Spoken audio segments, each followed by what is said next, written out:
Hello friends, ready to go again. Daily Art Adventure number 718. Krispy Kreme, day 3. Now, normally when I enter into a painting that is dry, we'll glaze the whole thing. There are exceptions to that, and the main exception is if the painting is already tending toward too dark, then I won't necessarily do a glaze. And yes, this painting, it's not too dark, but I feel like the values are right on the edge. If I darkened it, I think I'd just be creating for myself a whole bunch of new work. There's just one exception to that, and that is up here in the sky. So let's do a quick glaze on the sky, and I think that will take care of it. So I'm doing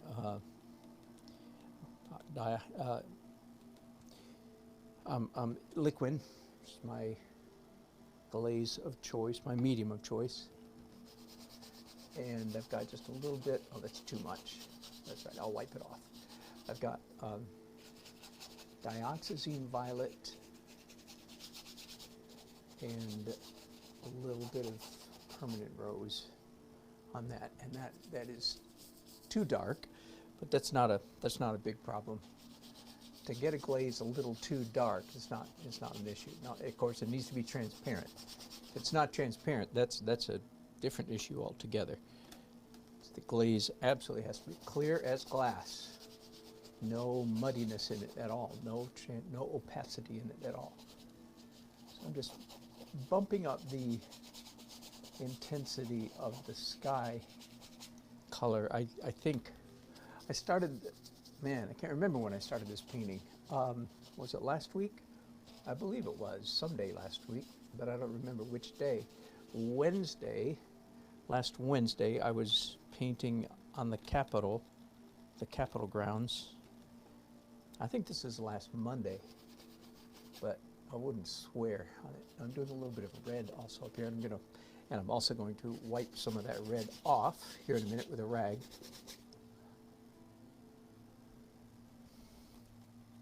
Maybe a tiny bit of red up here. All right, I think that's enough. I don't want to do any more darkening. I'm happy with this painting. I'm happy to say I'm happy with this painting. Hello, everybody. Hello again, everybody. Uncle says, can I oil out with just liquid on a dry painting if I need to finish it later? Yes, I think you can, if I understand your question. Can you use transparent liquid with no color in it? I think you can, although I will say, I'm not sure that's the question you're asking, Uncle 60, forgive me, but can you use pure medium on a painting without any paint in it? And I am cautious about that. I had a really bad experience many years ago, not with liquid, but with a walnut alkyd medium. I don't know if I used no paint, but I used very little color, and really ran into problems. It didn't dry. I just changed my mind here. I'm doing a little bit of color on this roof. Yeah, there, that's nice. And again, wiping a little bit of it off. I do think some mediums, I'm not an expert on this by any means, but I think some mediums are formulated to work synergistically with the paint. And if there's no paint, the synergy's not there, it doesn't work so well. So that's, you'll have to ask somebody more informed than I. But I am cautious about it, mainly because of that one experience that I had many years ago. So because of that, I typically avoid brushing pure liquid on a painting, although boy, I sure do get very thin sometimes. It may not be you know, pure liquid, but it's pretty darn close. And have never had any problems in that regard. All right, so glazing is done, and the painting, as I said, I'm quite happy with it.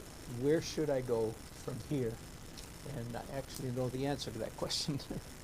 The answer is dark, transparent lines or drawing. So in other words, back to a little bit of detail. By the way, my speaking of, you know, the word detail, for instance, I have a corollary to my broadcast from, oh, thank you, Uncle 60, and thank you, Jody. Wait, did I miss somebody? No, thank you, Uncle 60 and Jody. Yahoo, a total of $9.95. Boy, if I was near a Krispy Kreme, I would dash down and get one right now. Of course, they have them at our, you know, local grocery store. Uncle 60, speaking of New Jersey, you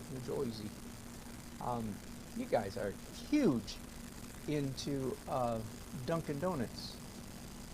That was good to see. We don't have that many Dunkin' Donuts down here. I grew up with them, and if you live down here, you get the impression that they're a dying breed.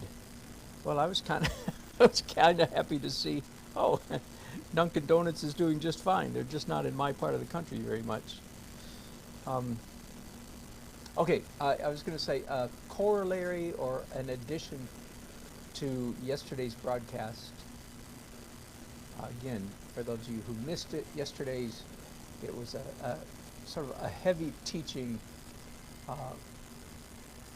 The broadcast was like 100% teaching it. It was not a painting Dale Yard adventure, and I called it a lesson in real painting, quote unquote. What I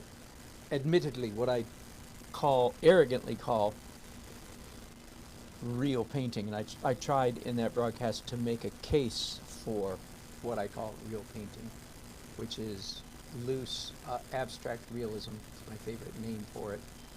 Not impressionism, certainly not impressionism. I don't even like the word impressionistic because it gets confused with impressionism. So I don't use the word. Anyway, here's a corollary that many times you've heard many teachers and others use the term loose painting. Oh, you want your brush strokes, for instance, to be loose. That's a very common term in the art community, especially in the what I am again arrogantly calling the real painting community, as opposed to either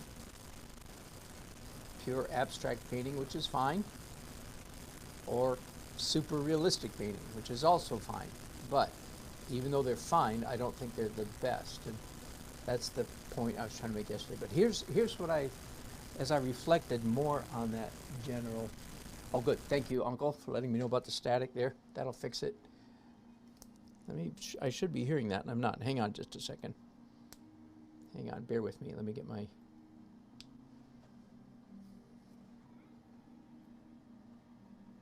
Testing 1, 2, 3. There we go. I'm going to do a sound test. Hang on just a second. Let me see. Gone now? I think it's gone now. Oh, and Heather, cat lady. Thank you. Thank you, all of you, my dears. Boy, I'm going to get fat on donuts if I take all your advice. Thank you so much. I appreciate that. The super chats, you guys. Appreciate it. Heather down in Mississippi. Uncle 60 in New Jersey. And Jody, I can't remember. For some reason, I want to say Middle East somewhere, but I don't remember. Well, you don't have to tell us. You may if you'd like. I'm just playing the game with you. That's all. Well, thank you all. Next time you see me, I'll be 15 pounds heavier.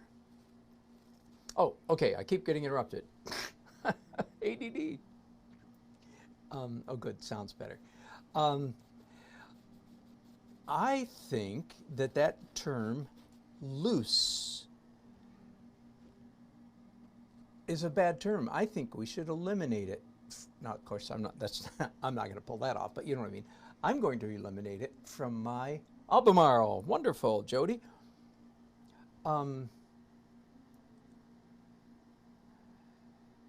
Here's why. When a person uses the term loose painting, I think very often that translates into like a loose drawing, as in an inaccurate, well,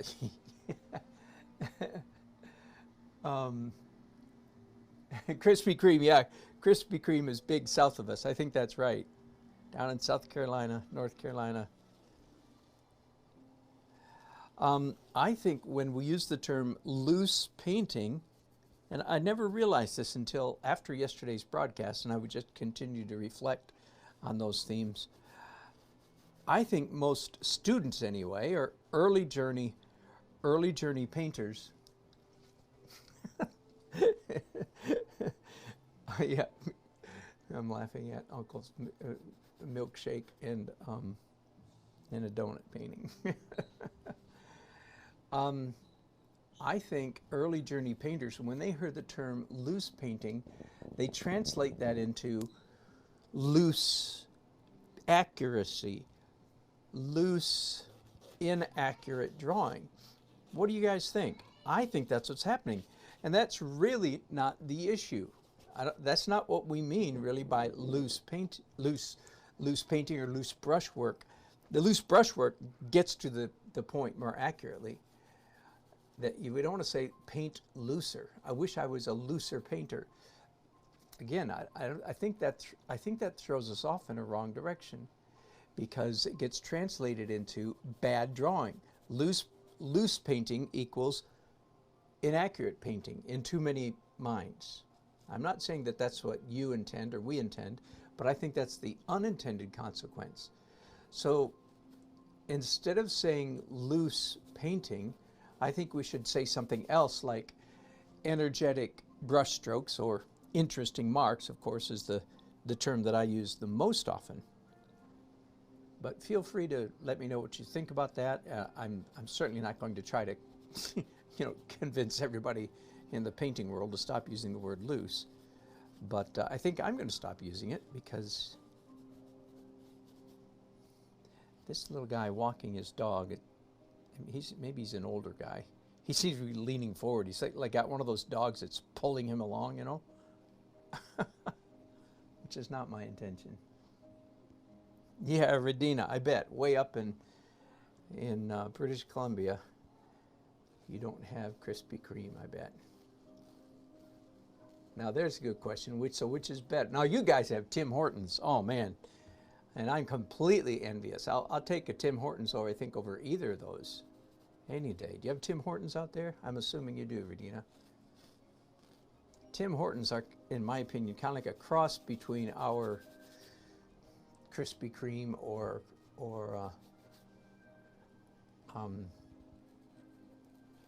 Dunkin' Donuts and Starbucks. Maybe. I don't know if I'm probably overstating something.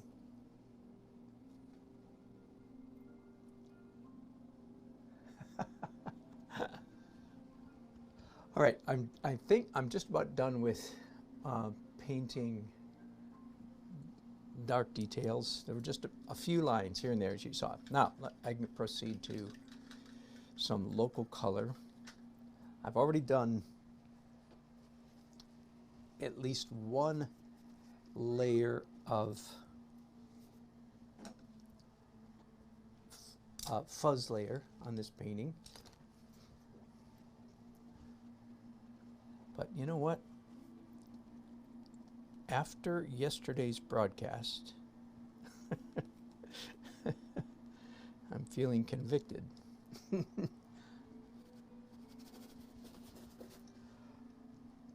I'm I'm sensing that I could afford to be. See, I'm about to use the word loose, but I'm not going to. I'm sensing that I could infuse my paintings with quite a bit more, energy. And yes, that means random strokes.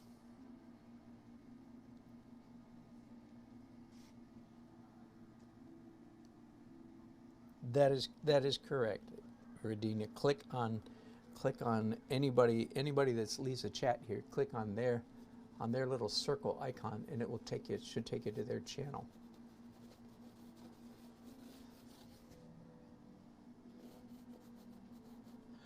So again, just a little reflection. I spent most of the day yesterday preparing for that broadcast because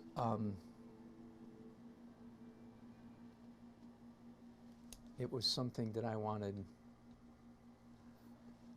to explore and nail down for myself. So the very first exercise that I did yesterday, if you saw it, forgive me if you didn't see it, you can go back later, but the very first thing that I did, where I drew a single curved line, a straight curve, as I like to say, and it's an oxymoron, I know, a single straight curve across, and then began putting Post-it notes over it. That one insight right there, for me,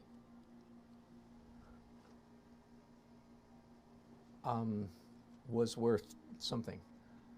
I don't know what it's worth, but that was the insight. It's like, oh my goodness, you can cover up. That is a good question, Jody. No, I do not. I am not. My life is not that orderly. I tend to broadcast in the afternoons, quite a bit more than in the mornings, afternoons and evenings, and my apologies to those of you in parts of the world where that doesn't work well. What layer are we on here? Blank Canvas asked. I don't know. I would guess 6 layers or 7 of acrylic. And by layer, that includes like a pencil layer and so on. Every layer. So I think 6 or 7 in acrylic, and this is at least the 4th one in oil. So let's say 6, so about 10. So yesterday, when I, again, drew that curved line and then began covering it, and your eye still perceived, and I contend, even if you hadn't seen me draw it first, your eye still would see that curved line. And not only did it see it, your eye actually enjoyed the process more. So how does that translate for me into this painting? It means that I can cover up a lot more of this Krispy Kreme and every single detail in it. I can cover up an awful lot more than I think. And it still works. In fact, it probably works better. Now, a key there was what I tried to indicate late in that process when I was painting with gouache over my self-portrait. Again, those of you who didn't see it, you know, I trust you can go back and pick it up.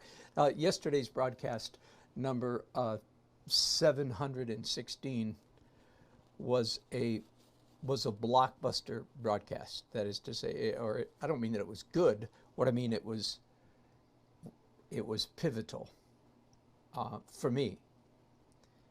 Again, I spent most of the day preparing for that broadcast and then spent an hour and a half doing it, and I'm pretty sure I'm going to go back in the not too distant future and edit that video into a edited version, and it's probably a video that in years to come I will require my painting students, my live students, they will have to have watched that video before they can come to my class.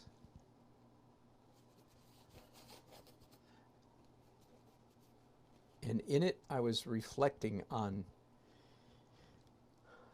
fresh discoveries in my own journey.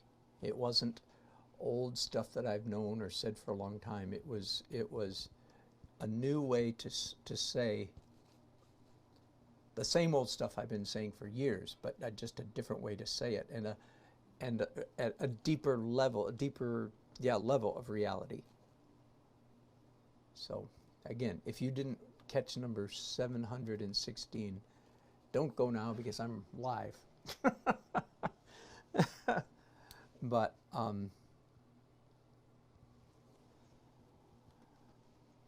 do go back and catch it, because it's an unusual, like I said, the whole broadcast was teaching. It was not like my normal stuff. It wasn't just me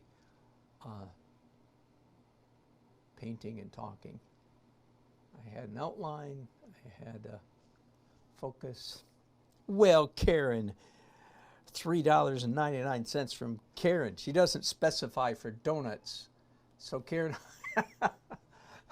how about we make yours coffee to go with all, no, how about we make it some of those diet pills? Karen, can I? I don't think $3.99 will buy me a bottle of diet pills, but everybody else today has been giving me donut money. You won't recognize me next broadcast. Who's that chubby guy? Who's that chubby bald guy? It sounds like Dan. Thank you very much. I appreciate that immensely.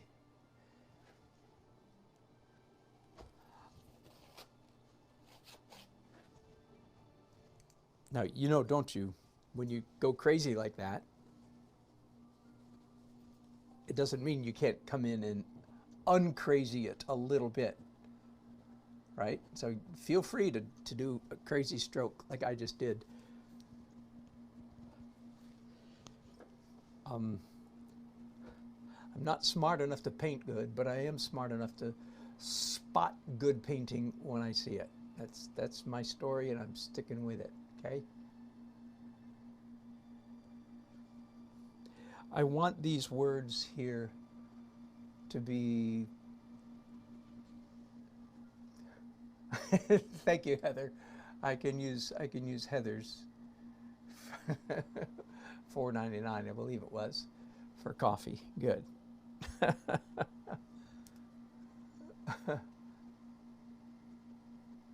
I want these letters to be barely legible. You regulars, you've heard me rant and rave many times about the perils of doing lettering in a sign.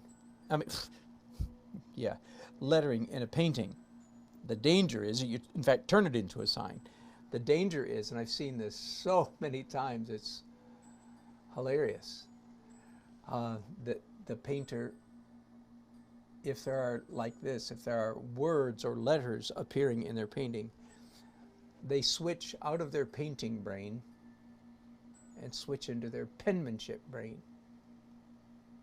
Just like Miss McClure told them in 3rd grade. They grab their brush and they proceed, they stick out their tongue and they write. And of course then the problem with that is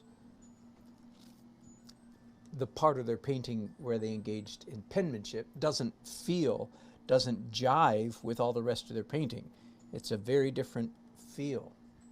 So we do not want to do that, do we? No, we do not. And I want these letters are all big enough to be read, R-E-A-D. It just so happens they're also R-E-D. It's like that old joke, remember? What's black and white and red all over a newspaper? I remember hearing that joke when I was a little kid, and I wasn't old enough to understand it at all. I think I probably still repeated it to people, but I didn't know what it meant. Until I learned, oh, red, R-E-A-D. Oh, that's funny. Anyway, so my sign is, I don't want everybody necessarily to be able to read it. We've talked about that quite a bit. Generally speaking, you want about somewhere between 75 and 85% of the population to get it, to perceive some of the finer, more creative points in your painting. If everybody gets it, then you're boring the people who you actually want to get it. The people you want to like your paintings are people who are visually astute, who have eyes that see. Because the people that don't have eyes that see don't care about paintings. And so you don't want to do paintings so that those, so to speak, blind people get it. Because then you're boring your real audience, which is people who do care about vision. You're boring them to death. We've talked about that quite a bit. I fear that I am getting the classic over fastidious down here.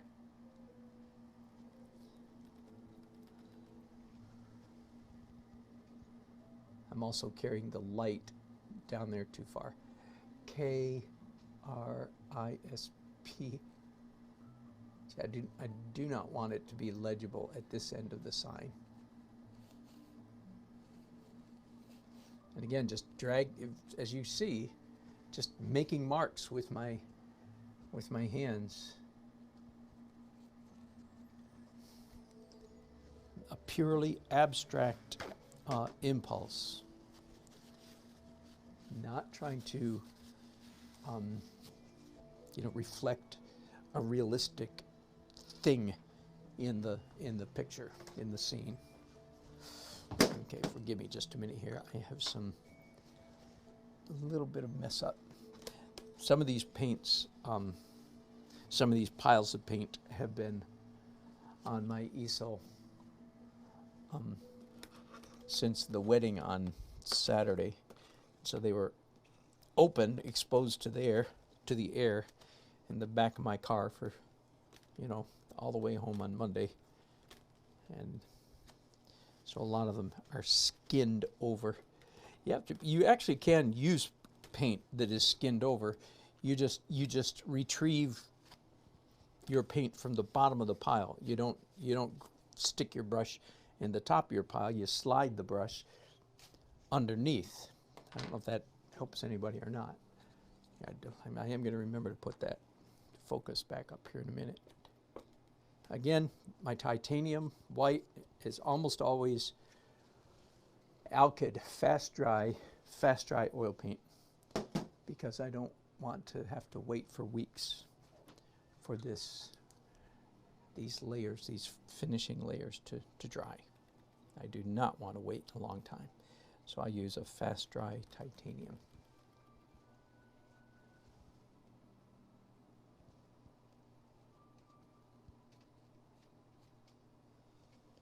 I was yesterday? Yeah, yesterday. I was dipping back into our old friend Mark Carter. Listening to his YouTube videos again. One thing I appreciate about him, I think some of you have mentioned you appreciate the generosity, and I appreciate you appreciating that.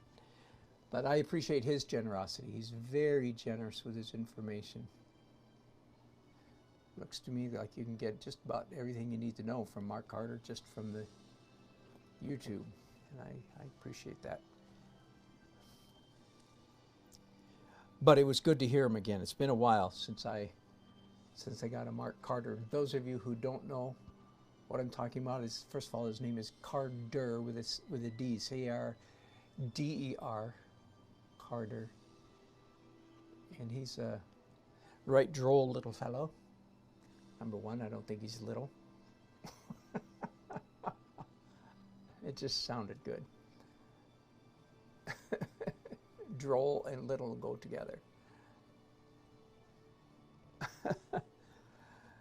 And I enjoy his teaching, even though I paint so differently from him, and I have absolutely no desire, so to speak, to paint just like him.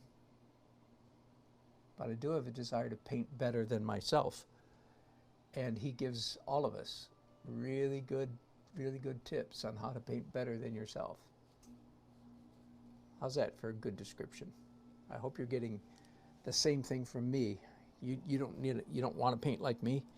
I mean, you can do an exercise where you copy me for a painting or two. But after that, you just go back to painting like yourself with a little bit of my influence. I know that's the way it works. That's certainly the way it works for me as well when I watch others. I'm still wading my way slowly, woefully slowly, through Richard Schmid's book. And I don't want to paint like Richard Schmid. Well, okay, truth be known, I'd love it if I could paint like Richard Schmid. Wouldn't that be fine? But it's not going to happen, and that's all right. I'm not supposed to, but I can indeed be influenced by him. And oh my, yes, there's a whole lot of people I want to be influenced by. I think that's the way we're supposed to operate, generally speaking. I can't paint like you, you can't paint like me, but we can help each other along.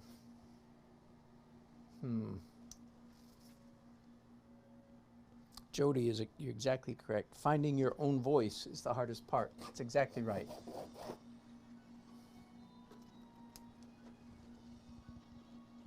In fact, really, we're going to get all philosophical here. That's really a huge part of life in general, isn't it? Not just as an artist, but in everything. It's finding who you are, your authentic voice, your authentic center self. As young people, we're so influenced by everybody around us. I'm just glad I lived long enough to, not just as an artist, but as a human being, live long enough to sort of find out who I am, so to speak. Whew.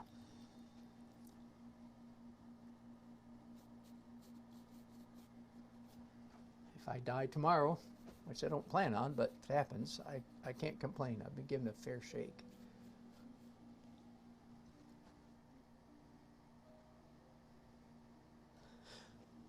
All right, there's a little element that I've been evidently putting off.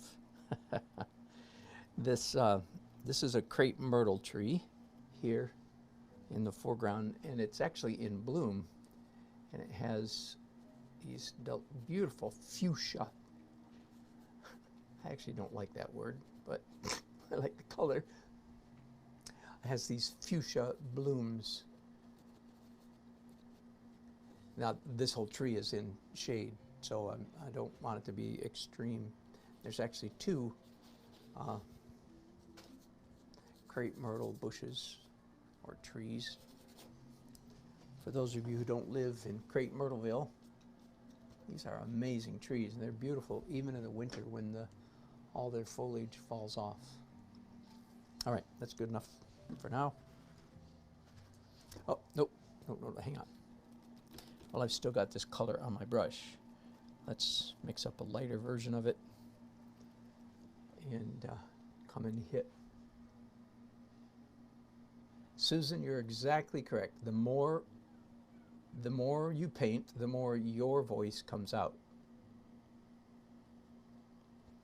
And being old now, and I think I actually suspected this when I was a college student. And this would be rather offensive, I'm afraid, to most college art majors. But I'm not sure that even a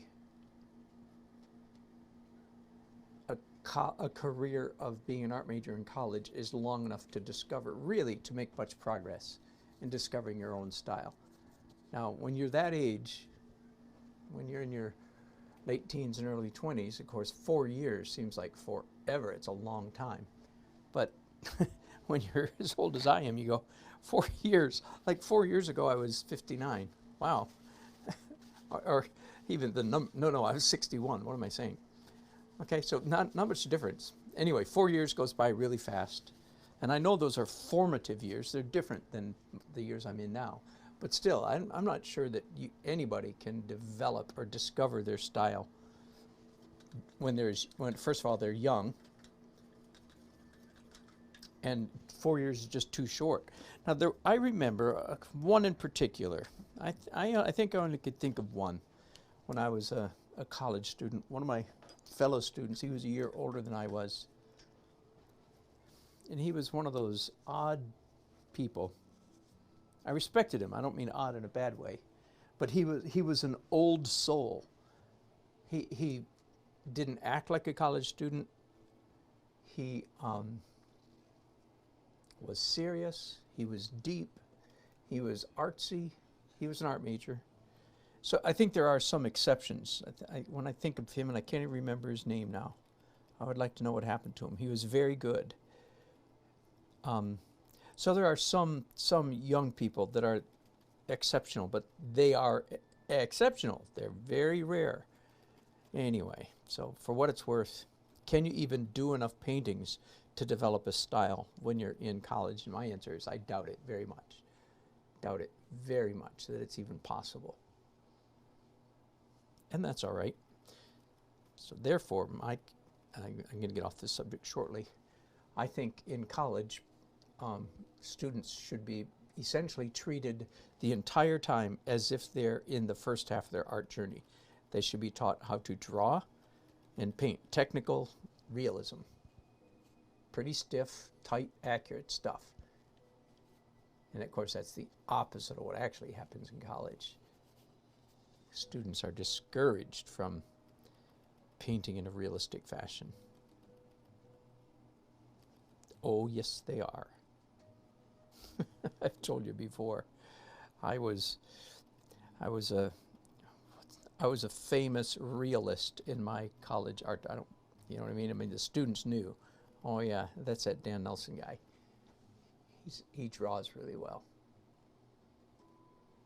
We all knew each other. You know, when we took turns doing the figure drawing,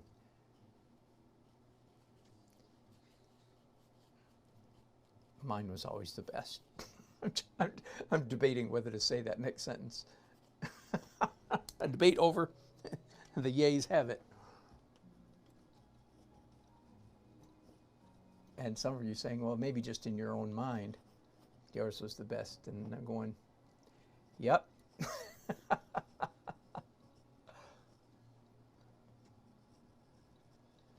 But nope, not just in my own mind. Anyway, so I took a semester off. After 4 years of college, I took a semester off. I'll keep this story short. I've told it before.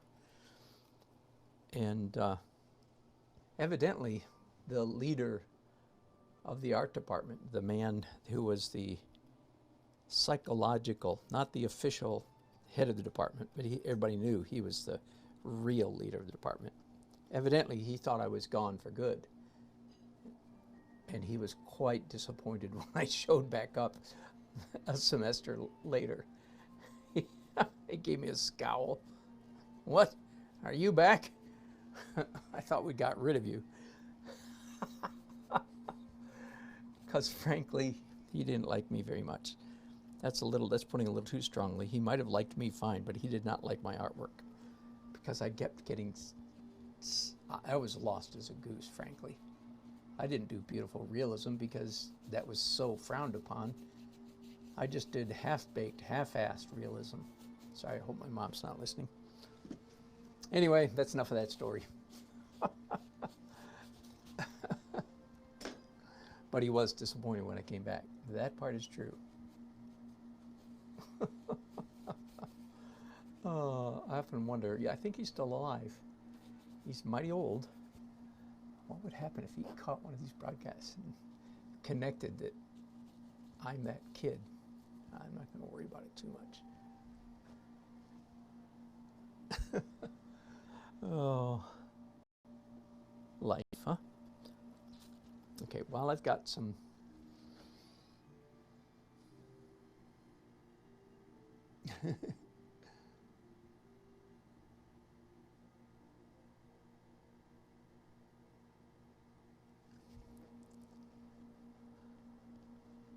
I've got green on my brushes and this word coffee is in green, so let's get that.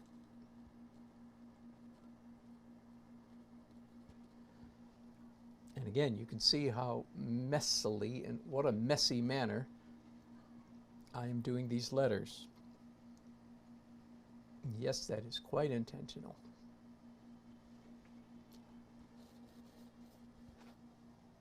I'll be going back and forth a couple of times, you know, green, if you'll let me call this white, green, white, green, white, green, white, before I've landed on the final look. In fact, I'm going to put these, I'll do that right now. I'm going to put these green brushes down, pick up a couple others, and do the light color. I'm not going to broadcast, you know, all afternoon here. This is just a little too monotonous, in my opinion. I'm not quite funny enough, not quite good enough to keep your attention. So I'll just broadcast for a little bit longer and then paint under my own recognizance, shall we say. I'll be on my own. How am I going to do it without you? After all the mess-ups you guys found in my last painting, I'm beginning to wonder. My last painting, my last broadcast, one of the Capitol building. All my wonderful viewers found mistakes in my foundational drawing. Whew. Which is, boy, that's a lucky. Lucky to have people watching who can tell me when I've screwed up. That's pretty funny. I'm gonna have to put all your signatures on the bottom of that painting. Not. You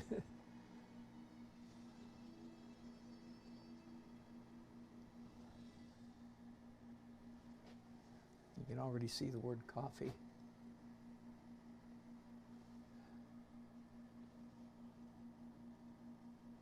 But remember, I'm going back to yesterday's lesson again. Remember, I'm saying to myself, a word coffee, carefully lined out, carefully drawn, is not nearly as interesting. Now listen to this. This is critical. Is not nearly as interesting as a word coffee. I'm saying it in the general sense. Yes, still accurately rendered, but obfuscated, besmudged and besmirched in some manner. In fact, in many manners. And we were talking yesterday about Christian Hook, was one of my, I think Jane introduced him to me. Jane, forgive me if I miscredited you or someone else, but you guys, he's just my latest, he's my latest, oh my goodness, painter. The two people I pointed to yesterday were Tibor Nagy and Christian Hook. Christian Hook is Scottish, I believe. British, anyway. And Tibor Nagy is Eastern European. And Jane mentioned yesterday that he sometimes uses a windshield wiper. Now that's just a sin. That's a sin. One, by the way, I don't know what's possessed me here. I've just decided all of a sudden to do a little bit of broken color. A little bit of pink right there. Usually, as you know, you regulars know, I save my broken color, especially my pink, for late in the process. But for some reason, it just struck me right at that moment. It's like, wait a minute, I could see a little bit of pink right there.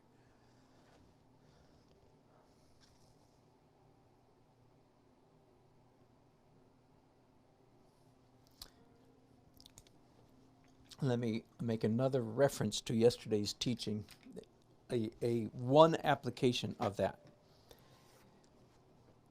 In fact, I have, at the moment, I think that's a man walking his dog, so that's two figures. 3, 4, 5, 6, 7, 8 or 9. Maybe another, no, I don't think that's a person. All right, but especially this one up here, up close. This man is large enough. This is another way of what I said a little while ago. The term loose, I think, does early journey painters a disservice, because when they, early journey painters, hear the term loose, that in their mind gets translated. Let me go ahead and do it. I'm going to go ahead and work. I'm not done with the coffee sign, but that's all right. It'll wait. I'm going to go ahead and work and demonstrate this. So I think early journey painters, generally speaking, that's my new coined term for, because I don't know what I call wannabes, beginners, students, all those are mildly off-putting, but early journey, fair enough. So early journey painters, when they hear the term loose, I think in their minds, that gets translated into careless, sloppy, not very accurate drawing. I mean, isn't that clearly what loose means? Loose drawing. And I'm now saying, no. That's a, we've done you a disservice by using this term loose.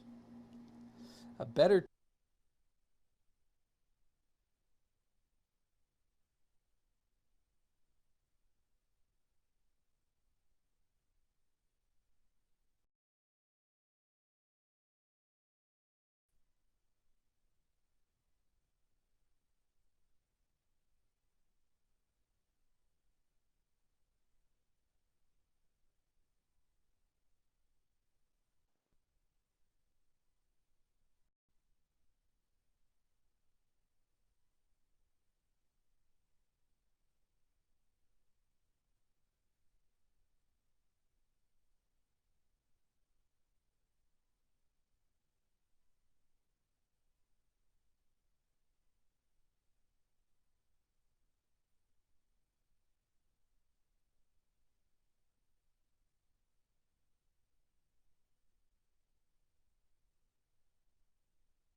All right, there we go. All right, sorry about that, gang. Batteries died. I thought I'd checked all the batteries. Duh, there you go. Yeah, I was talking about loose. So I'm repeating myself, and I just decided, well, I'm going to go ahead and demonstrate. So for most of us, I think when we hear the word loose, that gets translated into careless, sloppy, or inaccurate drawing. Therefore, that's a bad term. Instead of using the word term, instead of using the term loose, I think we should use the term energetic brushstrokes, or as I often do, interesting marks, because I think the word loose carries a wrong connotation. So and help me here. Nope, hang on. Let me fix this. I'm going to do it the right way. I'm going to put you guys right in my way so that hopefully I can't possibly forget to move you. All right, so I want to demonstrate one application, just one way in which this, what I talked about yesterday, especially where I took a charcoal stick and made a curve on a white paper and then began to cover up that curve with Post-it notes. Okay, those of you who weren't there, I just described the opening the opening salvo of my teaching broadcast yesterday. What I contend is that not only can the viewers, not only can you continue to see something even though much of it is covered up, our eyes actually enjoy that reality more, we enjoy it more than having everything spelled out for us. That's realism or super realism, hyperrealism, photorealism. It's impressive, let's admit, let's just acknowledge that it's, dang, that's impressive. But it doesn't have the same aesthetic punch that can happen. So let's go back to loose doesn't mean inaccurate drawing. I'm working pretty hard right now to make sure that this figure, this person walking it's clearly a man. Now I wasn't sure, but now it is. Jody, no, I'm out of all galleries. I've been in as many as 8. Well, actually, I do have in one gallery in Fuquay Varina, Ashley's Gallery, because they buy my paintings outright from me. That's the only gallery that has any of my work. You can come to my house and look around. Okay, so back to the term loose is a misnomer for most of us because it means bad drawing or loose drawing or inaccurate drawing. And I want to demonstrate something for you here in just a minute. So I'm trying to capture a realistic enough. Now I'm not there. Hang on, I'm not there. His head is too big. We're working on it. We're going to fix it. We're going to bring his head down.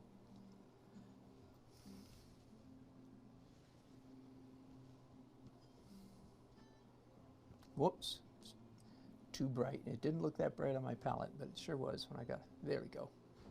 Okay, so I'm carving his head down a little bit, okay?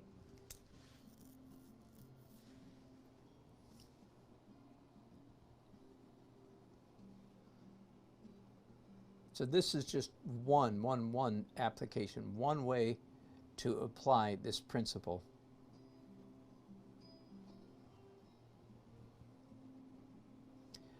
Of accurate rendering, but interesting brushstrokes. I'm not done. Bear with me. Some of you've actually seen me do this trick, if you will. You've seen me do it before. Some of you know what I'm going to do here in a minute. There are 2 figures down here. One is a human figure and one is a dog figure.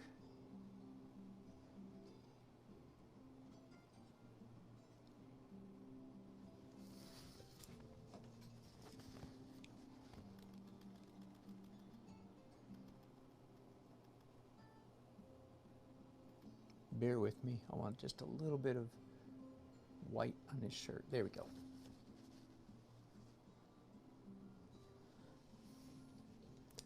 All right. Now I have just rendered that figure accurately enough, I think, but it's overdrawn. Literally, it's too careful for way down here in the corner. So I'm going to take the handle of this brush. If that doesn't do it, I'm going to use a rag, finger in rag.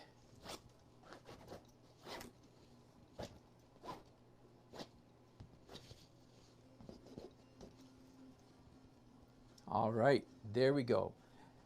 Now I have just wiped out a fair amount of what I just spent several minutes drawing. Are you with me? But look, it still reads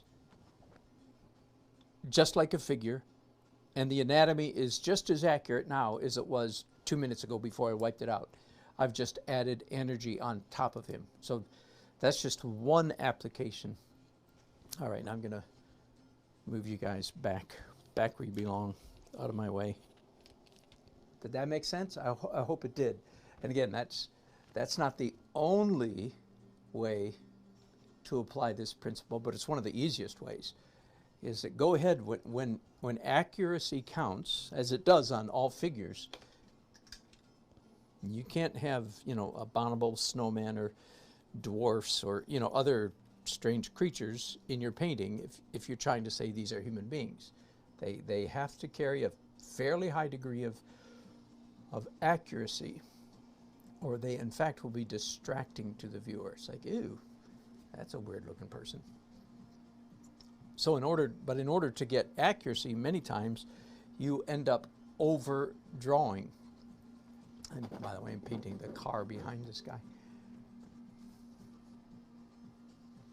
All right, there's all kinds of chats going on here that I am missing. Let's see what you guys are saying.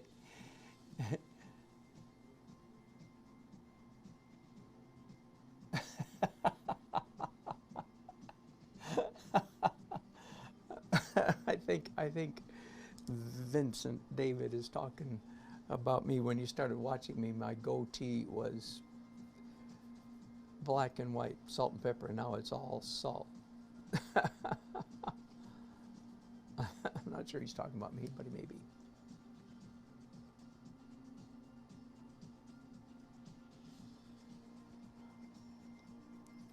All right, so I'll be fiddling here and there, as you see me doing. I do feel, again, because of yesterday's broadcast, and again, I wasn't just teaching, you know, old stuff. It was discovery for me. You guys have aged me. I do think that I've given myself permission to paint even looser than I thought I could. Now, painting loose, oh, there I used the term again. Now, let me say that the right way. I've given myself permission to infuse into my paintings a higher degree of energy than I had thought advisable, beneficial, you know, heretofore. Up until now, I've been a little more cautious, I think. We'll find out whether this is a permanent journey or just a, you know, a temporary detour. But I suspect it is not. I think that I'm ready to go a little more energetic. The problem is, as you all know, and saying energy is one thing, making the energy look good is quite the other. It has to be your hand, your energy, your style of making marks, and that can't be faked. That cannot be faked. It has to be your authentic hand. And of course, the only way you get authentic hand is by painting. So, y'all stop watching me. I'm going to start broadcasting here in a minute. And y'all get back to your own painting, okay? I know many of you are already painting. I love our little camaraderie.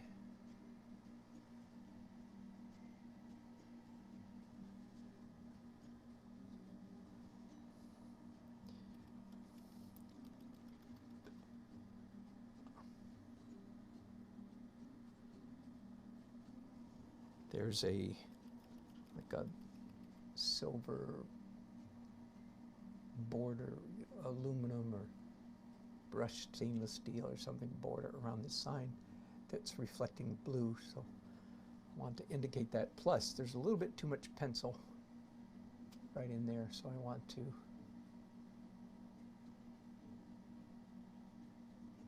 push back some of the pencil marks.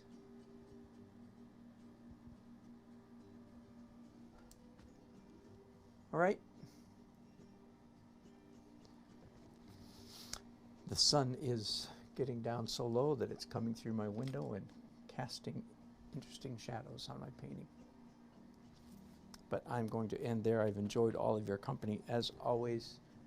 And you guys that watch me later on, please do leave comments. I look forward to reading those as well.